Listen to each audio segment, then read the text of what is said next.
Hello friends, welcome to my channel Science Unearthed. Today the topic is Chemical Reactions Part 3.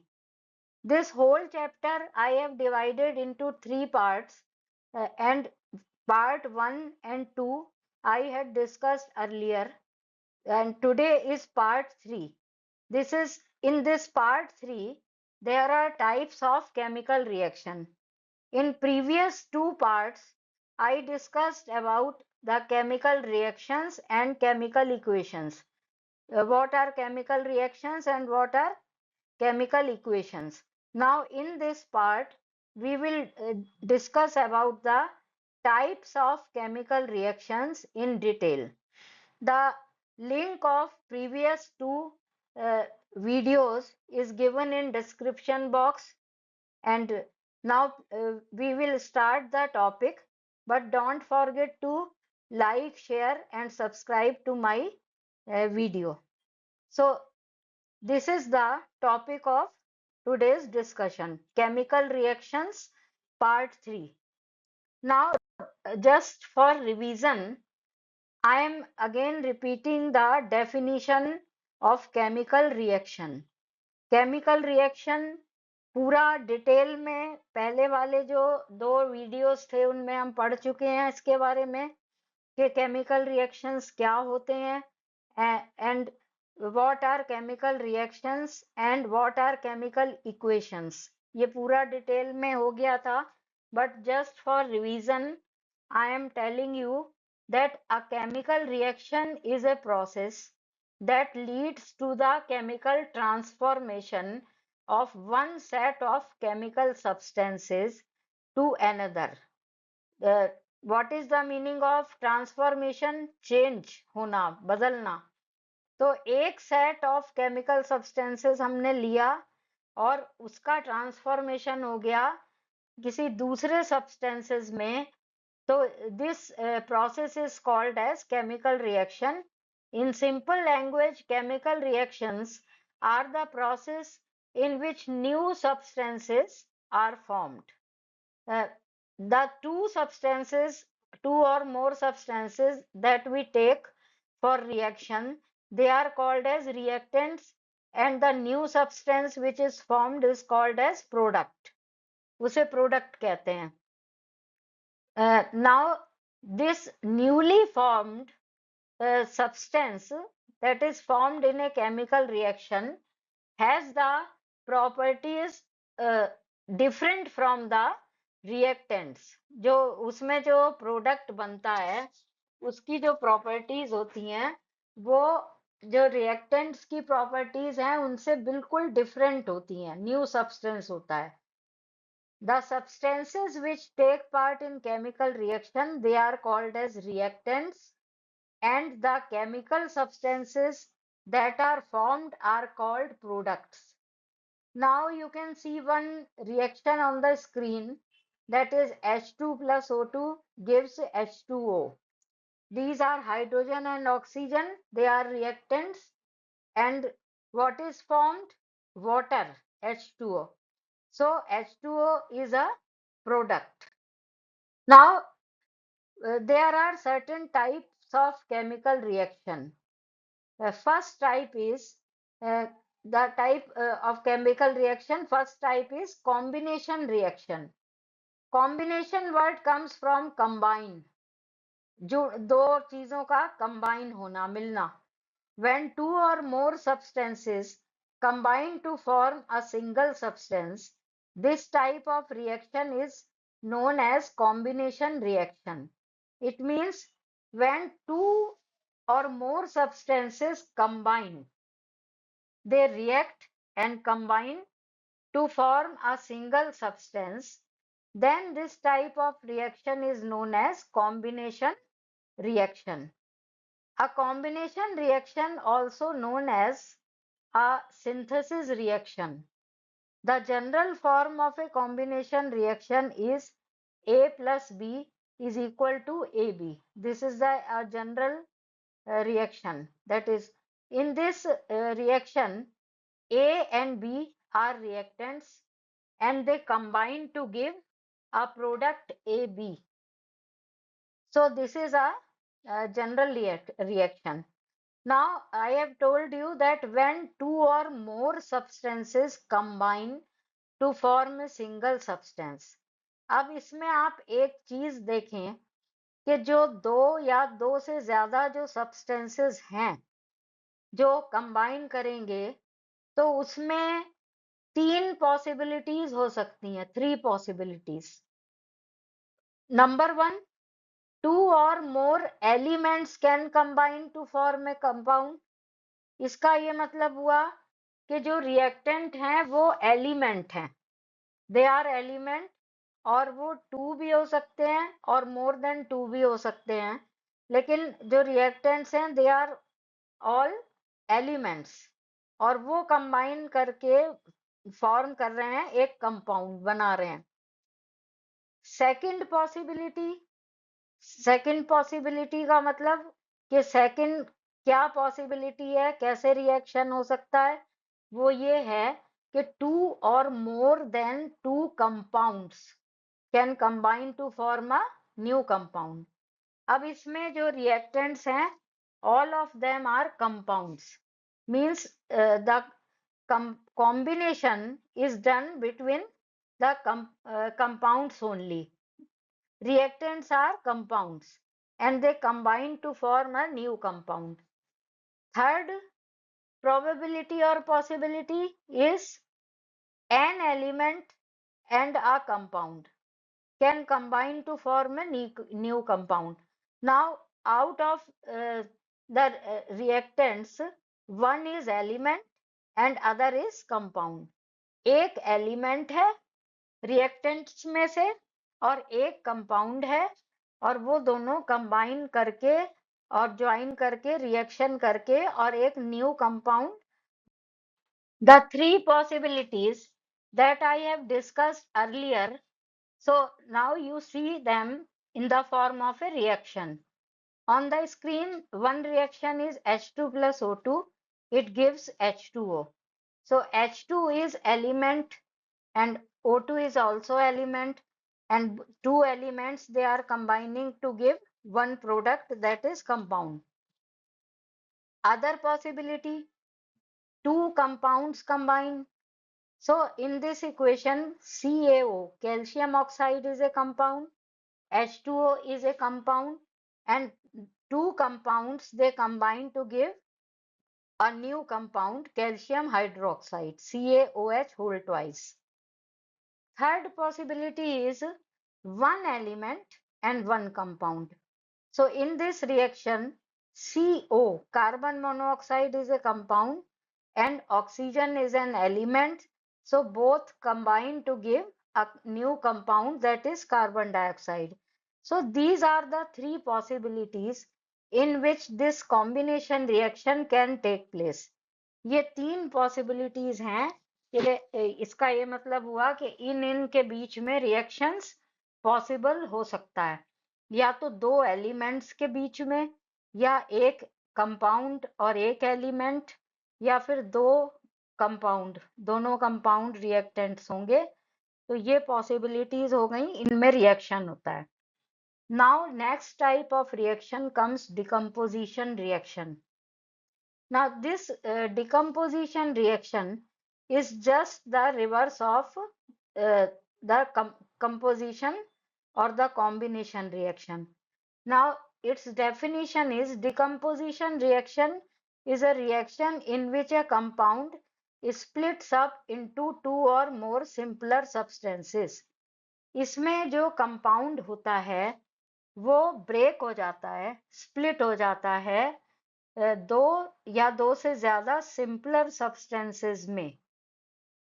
एक compound होगा कोई और वो break होगा, स्प्लिट होगा टू और मोर सिंपलर सब्सटेंसेस में, and this type of reaction is called as decomposition reaction.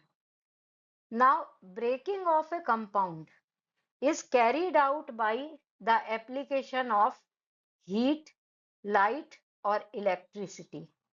Why these three things are required? Because in breaking of a compound, some energy will be required, and for getting this energy, either you require heat, light, or electricity. So these are the sources of energy, and this energy breaks the compound. So decomposition reaction is just opposite of combination reaction. उसका बिल्कुल उल्टा होता है. Combination reaction में दो element या दो compound या दो सब्सटेंसेस कंबाइन होते हैं, और डिकम्पोजिशन में एक कोई सब्सटेंस उस ब्रेकअप होता है, स्प्लिट होता है दो या दो से ज्यादा सब्सटेंसेस में. नाउ दिस हीट, लाइट और electricity, it provides energy which breaks compound into two or more simpler substances. Now I am giving you the examples in which this heat, sunlight, and electricity, these are used as a source of energy. First is lead nitrate, PbNO3 whole twice. This is in solid state, and when it is heated, it means heat is supplied, then it gives PbO plus 4NO2 plus O2.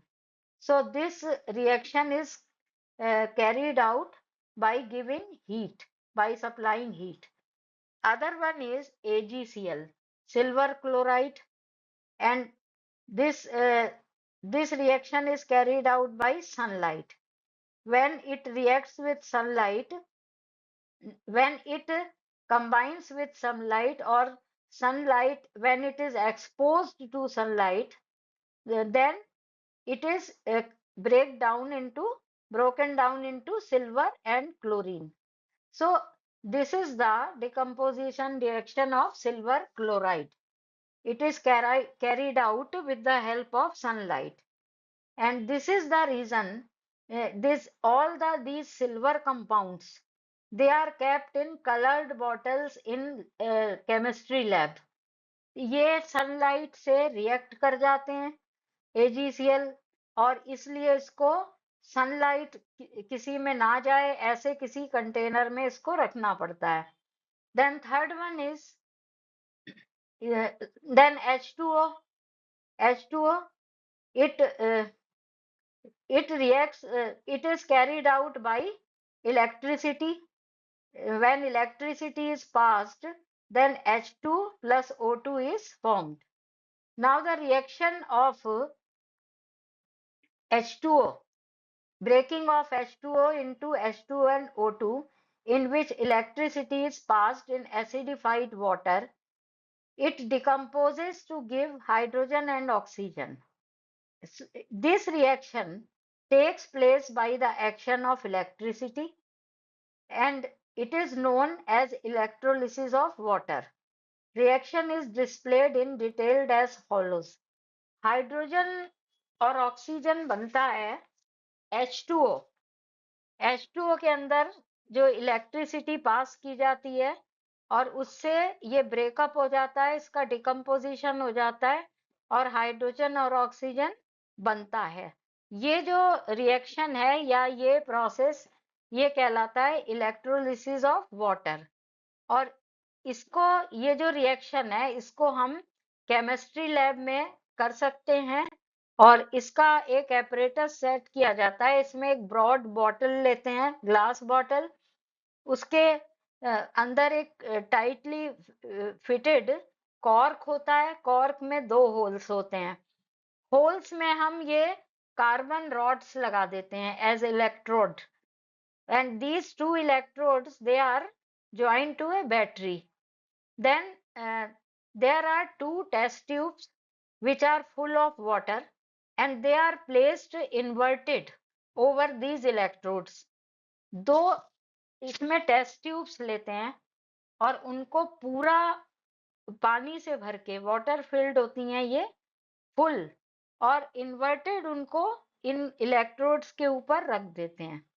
उसके बाद electricity pass की जाती है, तो उसमें हम देखते हैं कि ये जो दोनों टेस्ट ट्यूब हैं, इनमें वाटर डिस्प्लेस हो रहा है, वाटर धीरे धीरे नीचे आ रहा है. तो इसका क्या मीनिंग हुआ कि जो टेस्ट ट्यूब है उसके अंदर कोई भी एक एलिमेंट उसमें धीरे धीरे आ रहा है, भर उसके अंदर भरता जा रहा है, और उसके आने से वाटर नीचे डिस्प्लेस होता जा रहा है। तो बाद में जब इनमें से टेस्ट किया गया, तो ये जो लेफ्ट वाला जो है, जो इलेक्ट्रोड है, तो उसमें जो गैस थी अंदर टेस्ट ट्यूब के, तो वो उसमें जब एक कैंडल को ले गए तो एक पॉपिंग साउंड के साथ वो बर्न हुआ। And you know that hydrogen burns with popping sound. It means this is hydrogen, and when the gas of other test tube is tested, then what happened? It burns with uh, bright light. उसके साथ ये जलने लगी candle तेजी से। तो वो आपको पता है कि ऑक्सीजन के साथ होता है। तो इसका ये मतलब हुआ कि जब हमने वाटर के अंदर करंट पास की, तो वाटर स्प्लिट हुआ दो पार्ट्स में, hydrogen and oxygen, and it formed hydrogen and oxygen. So this is the hydrolysis of water, and this is the example of decomposition reaction. So this is hydrolysis. Then this electrolysis of water, as I have explained you, this is done, and the gas which is filled inside the test tube, then that gas is measured. उसका जो volume है उसे major किया गया। तो जो hydrogen थी तो वो ज्यादा उसका वॉल्यूम था, और जो ऑक्सीजन थी उसका वॉल्यूम कम था। तो इसमें जो रेशो है वो 2:1 का मिला जो गैसेस अंदर थी उनमें। Now this decomposition reaction is very useful and it is used in our daily life. जैसे बहुत सी चीजें मैन्युफैक्चर करने में, और मैन्युफैक्चर करने में जैसे कि सीमेंट और कैल्शियम ऑक्साइड, ये बनाने में डिकम्पोजिशन रिएक्शन यूज होता है। मेटलर्जी, मेटलर्जी वो प्रोसेस है जिसमें मेटल्स निकाले जाते हैं। ये मेटल्स फ्री स्टेट में बहुत कम मिलते हैं, उसमें एटमॉस्फेयर में ये किसी कंपाउंड के फॉर्म में मिलते हैं। तो जैसे कि NaCl है, तो ये एक कंपाउंड है। अब इसमें इसकी मेटलर्जी करके NaCl की, उसमें से सोडियम मेटल निकाला जाता है। तो ये जो मेटलर्जी है ये बेस्ड होता है डिकम्पोजिशन रिएक्शन पे। इसके अंदर डिकम्पोजिशन रिएक्शंस होते हैं। Then in photography, in photography these silver compounds are used, silver chloride, so this is used there. Acid indigestion, decomposition reactions can help relieve acid indigestion in our stomach.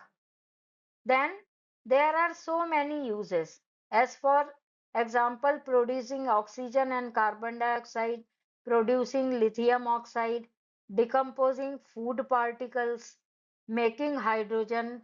So all these are uses of decomposition reaction. These are the processes in which decomposition reaction is used. Now next is displacement reaction. Displacement का meaning होता है किसी को हटाना उसकी जगह से, displace करना। तो reactions in which one element takes place of another element in a compound, मतलब एक एलिमेंट दूसरे एलिमेंट की जगह ले लेता है, उसको डिस्प्लेस करके उसकी जगह पे खुद बैठ जाता है। तो ये जो इस तरह का जो रिएक्शन है वो कहलाता है displacement reaction. Then it describes the some chemical reactions in which one element or is replaced by atom or group. Now you see the equations or the reactions on the screen. First reaction is Zn plus CuSO4, it gives ZnSO4 plus Cu. In this reaction, Zn displaces copper. Zn किसको हटा रहा है? Copper को हटा रहा है. Copper sulphate एक compound इसमें रखा हुआ है और Zn इसमें से कॉपर सल्फेट में से कॉपर को हटा के और उसकी जगह पे खुद आ जाता है और क्या फॉर्म हो जाता है? ZnSO4. कॉपर डिस्प्लेस हो जाता है, उसको हटा दिया जाता है. और ऐसा क्यों होता है? उसका एक रीजन ये है कि जो मोर रिएक्टिव एलिमेंट होता है वो डिस्प्लेस करता है लेस रिएक्टिव एलिमेंट को. मतलब जो ज्यादा रिएक्टिव एलिमेंट होता है वो कम रिएक्टिव एलिमेंट को डिस्प्लेस कर देता है उसके ही अपने कंपाउंड में से और वहां पे खुद बैठ जाता है. So this is the example. Next is Mg plus CuSO4. It gives MgSO4 plus Cu. In this reaction, Mg is more reactive than copper, so it displaces copper from copper sulfate and forms MgSO4, and copper is displaced. Third reaction, Fe plus CuSO4. In this reaction, Fe is more reactive than copper, so it displaces copper from its compound copper sulfate and forms FeSO4 and copper is displaced. Copper हटा दिया गया. तो ये displacement reaction है जिसमें ज्यादा reactive element कम reactive element को displace कर देता है उसके कंपाउंड में से और उसकी जगह पे खुद बैठ जाता है और एक कोई नया कंपाउंड बना लेता है. Then comes the double displacement reaction. Double displacement. अभी पीछे जो रिएक्शन था उसमें आपने एक सिंगल डिस्प्लेसमेंट देखा कि एक एलिमेंट ने दूसरे एलिमेंट को डिस्प्लेस किया है. अब ये वाला जो रिएक्शन है इसमें क्या है कि दो कंपाउंड में के बीच में आयंस का एक्सचेंज होता है. आयंस का एक्सचेंज होता है और एक्सचेंज होने से दो नए कंपाउंड्स बन जाते हैं.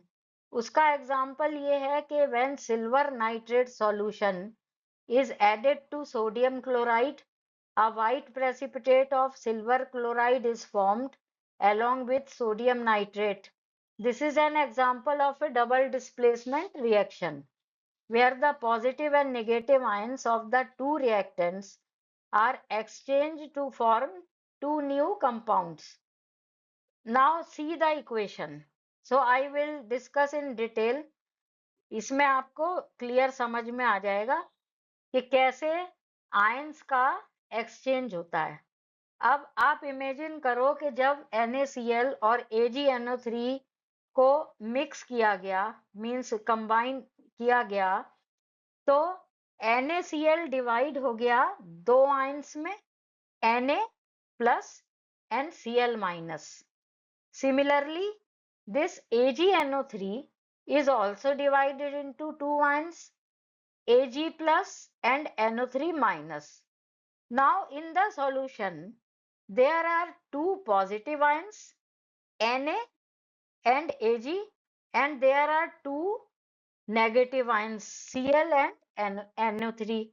Now the Ag, the positive ion of one compound that is Ag will combine with the negative ion of the other compound that is Cl.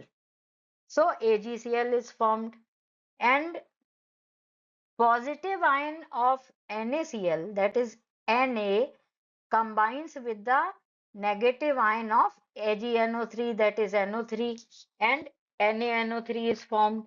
तो इस तरह से जब दोनों का रिएक्शन होता है तो दोनों कंपाउंड्स पॉजिटिव और नेगेटिव आयंस में डिवाइड हो जाते हैं और एक कंपाउंड का पॉजिटिव आयन दूसरे कंपाउंड के नेगेटिव आयन से मिल जाता है और नया प्रोडक्ट बना लेता है और दूसरे कंपाउंड का पॉजिटिव आयन पहले वाले के नेगेटिव आयन से मिल जाता है और एक नया कंपाउंड बना लेता है। तो इसमें डबल डिस्प्लेसमेंट हुआ। एक पहले वाले में एक डिस्प्लेसमेंट सिंगल था, जो ज्यादा रिएक्टिव एलिमेंट होता था वो लेस रिएक्टिव एलिमेंट को डिस्प्लेस कर रहा था। इसमें डबल डिस्प्लेसमेंट। इसमें किस किस का डिस्प्लेसमेंट हुआ? Ag का भी हो गया, Na का भी हो गया। This is called as double displacement. Now next is oxidation and reduction reaction. Oxidation reaction, ये और जो क्लासेस थी उसमें आपने पढ़ा होगा कि ऑक्सीडेशन एक सिंपल डेफिनेशन होती थी कि when an element combines with oxygen, this is called as oxidation of that element. So this is the definition of oxidation reaction. Oxidation reaction are those reactions in which either addition of oxygen happens to a substance. अब पहले तो हम ये पढ़ते थे कि oxidation किसे कहते हैं कि किसी भी एलिमेंट के साथ ऑक्सीजन का मिल जाना और ऑक्साइड बना लेना, ये ऑक्सीडेशन रिएक्शन है। अब उसमें एक नया एडिशन ये है कि किसी एलिमेंट के साथ अगर ऑक्सीजन कंबाइन हो रही है तो वो तो ऑक्सीडेशन उसका हुआ ही, लेकिन नया एक एडिशन क्या है कि अगर किसी कंपाउंड में से हाइड्रोजन रिमूव हो रही है, हाइड्रोजन अलग हटाई जा रही है, तो भी उसका ऑक्सीडेशन हो रहा है। Means there are oxidation in two cases. Either oxygen is combining or this hydrogen is removed. In both the cases, the reaction is oxidation. दोनों cases में हम उसे oxidation कहेंगे। अगर ऑक्सीजन कंबाइन हो रही है तो भी ऑक्सीडेशन, और अगर किसी में से हाइड्रोजन रिमूव हो रही है, हट रही है, तो भी उसका ऑक्सीडेशन हुआ।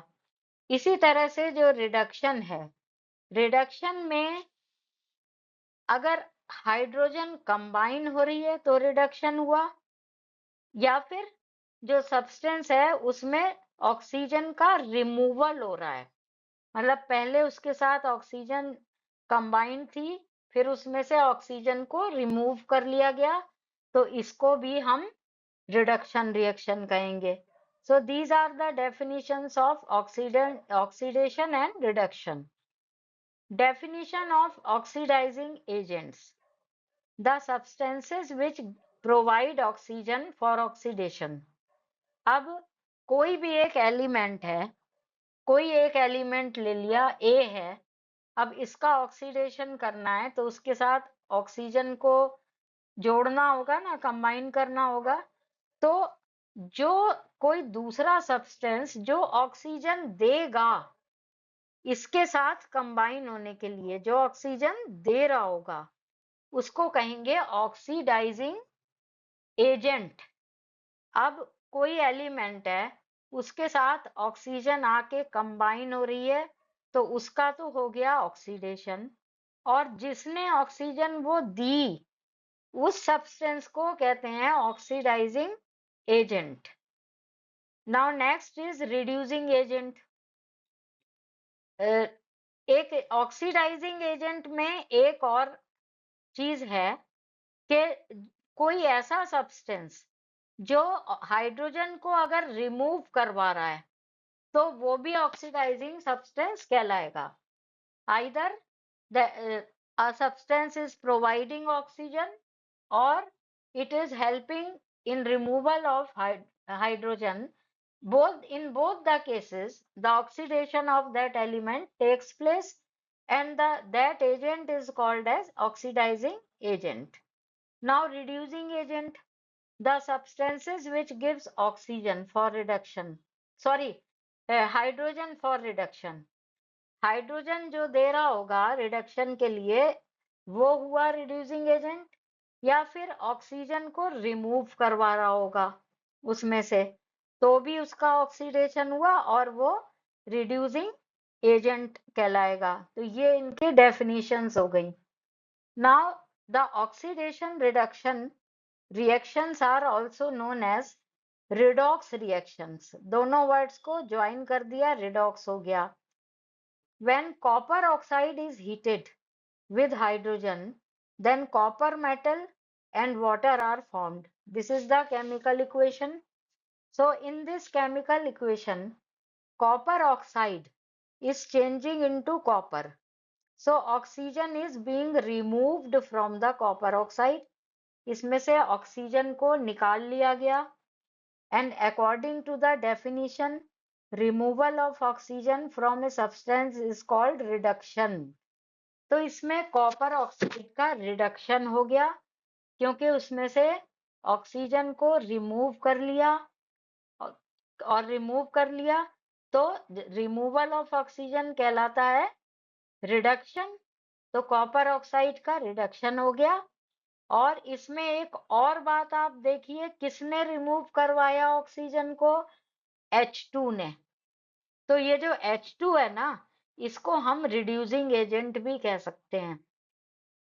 Now in this transformation, oxygen is being uh, added to hydrogen. Now addition of oxygen to a substance is called oxidation. तो इसमें कॉपर ऑक्साइड का तो रिडक्शन हो रहा है, क्योंकि उसमें से ऑक्सीजन रिमूव करी गई, और वो ऑक्सीजन किसके साथ कंबाइन हुई? H2। तो H2 का साइमल्टेनियसली इसका ऑक्सीडेशन हो गया। तो ये जो रिएक्शंस होते हैं, रिडॉक्स रिएक्शंस, इसमें एक कंपाउंड का अगर ऑक्सीडेशन हो रहा है तो दूसरे का रिडक्शन हो रहा होता है। और इसमें H2 जो है उसने ऑक्सीजन को रिमूव करवाया, it means H2 is reducing agent. और CuO का अगर हम देखते हैं, उसने ऑक्सीजन प्रोवाइड करवाई H2 के लिए, ऑक्सीजन दी, तो ये एक ऑक्सीडाइजिंग एजेंट होगा।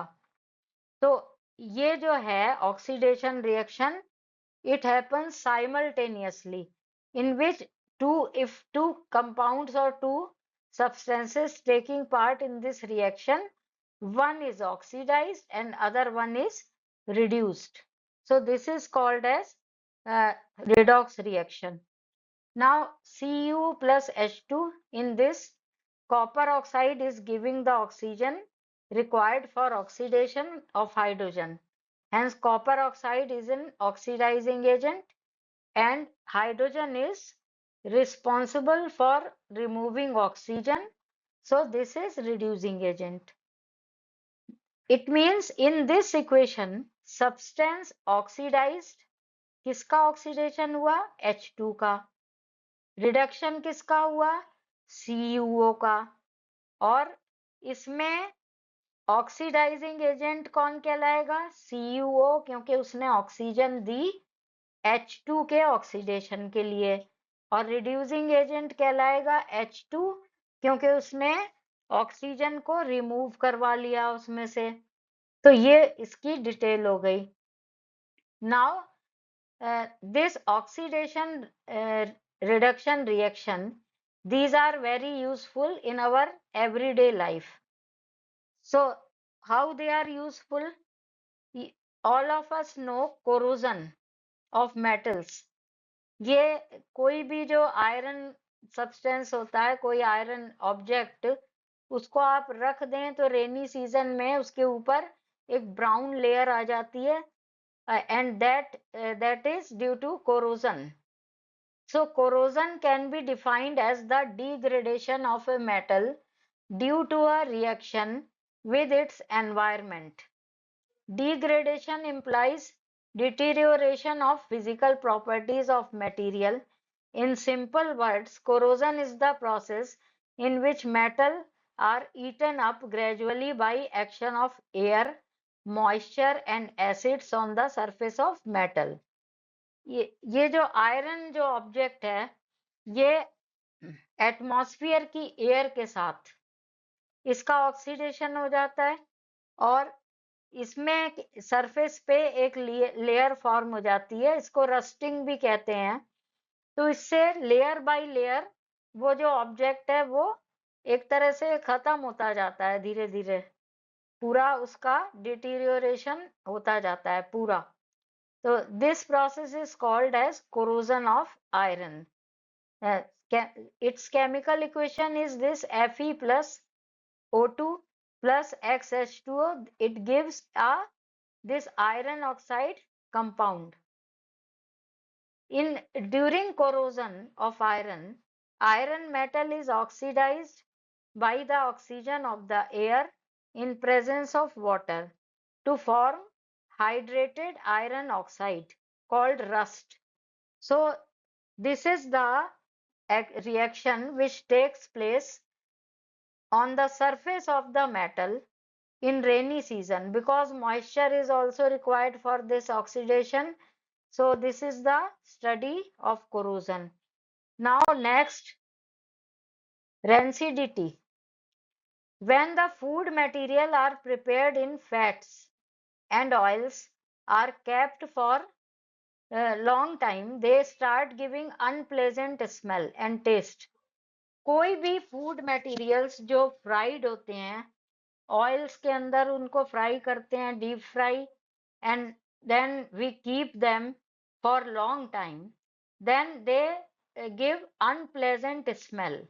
जो एक स्मेल ना हमें अच्छी लगती है और उसका टेस्ट भी चेंज हो जाता है. Then food are said to have become rancid, sour और स्टिल, मतलब खराब हो जाते हैं वो जो भी फूड आइटम्स होते हैं. तो इसमें जो ऑयल है जिसमें वो प्रिपेयर करे जाते हैं, वो एटमॉस्फेयर की ऑक्सीजन के साथ उनका हो जाता है oxidation, and due to this oxidation this rancidity appears.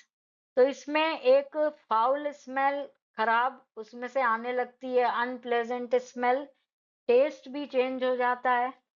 तो इसको रोकने के लिए एक कई तरीके हैं, जैसे कि एंटीऑक्सीडेंट्स को मिला दिया जाता है फूड आइटम्स के अंदर. एंटीऑक्सीडेंट्स कौन से हुए? जो ऑक्सीजन को उस फूड के साथ मिलने नहीं देंगे, और जब मिलने नहीं देंगे तो उनका ऑक्सीडेशन ऑयल का होगा नहीं, और वो फाउल स्मेल वो नहीं आएगी, और वो जो भी मटेरियल है, फूड है, तो वो अच्छा रहेगा. तो ये जो एंटीऑक्सीडेंट्स हैं उनको मिला दिया जाता है फूड के साथ, तो वो उसको फिर ऑक्सीजन के साथ कंबाइन नहीं होने देते हैं. Packaging of food material with hydrogen gas. Example of this is potato chips packet, in which potato chips made up of oil and they are packed with a gas. Then retardation of rancidity by keeping food inside refrigerators. Refrigerators में अगर आप उनको रख देंगे तो उससे ये जो प्रोसेस है रेंसिडिटी वाला, ये थोड़ा स्लो हो जाता है. तो ये भी एक तरीका हो गया. Then it can be retarded by storing food in airtight containers.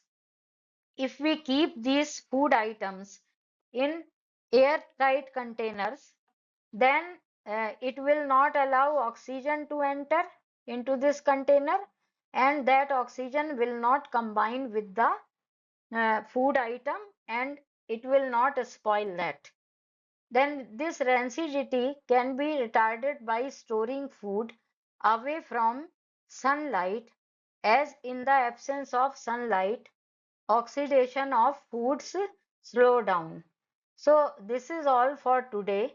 Now don't forget to like, share and subscribe to my video, and uh, the link of previous videos is given in description box. So by combining all these three videos, this chapter reactions and equations is complete. ये इन तीनों videos को combine करके ये पूरा हो गया है chapter, and I hope that you have understood it. Thank you.